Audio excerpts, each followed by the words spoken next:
हाय हा आज मला पगार भेटली, आधी पैसे तुम्हाला पाठवले, बाकीचे मी ठेवले खर्चायला. हो सांगितलंय, घ्या काळजी.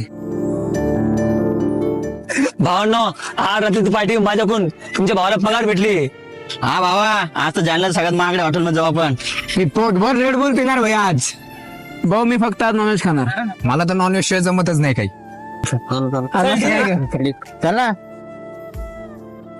काय करायचं पार्टी द्यायची? ज्याच्याकडून ते 10,000 रुपये घेतलेस ना ते दी अगोदर.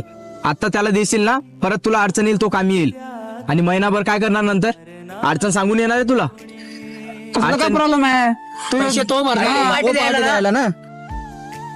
अरे तुम्ही आहे ना दोघले, तुम्ही फक्त त्याच्या पैशाच्या मागे असता. जेव्हा त्याची पेमेंट होती ना तेव्हा चिपकता त्याला. महिनाभर असता कोणी? तुझ्या अडचणीत कोण होतं रे मागच्या वेळेस? कोण आला पैसा घेऊन? यांचं तोंड दिसलं का तुला?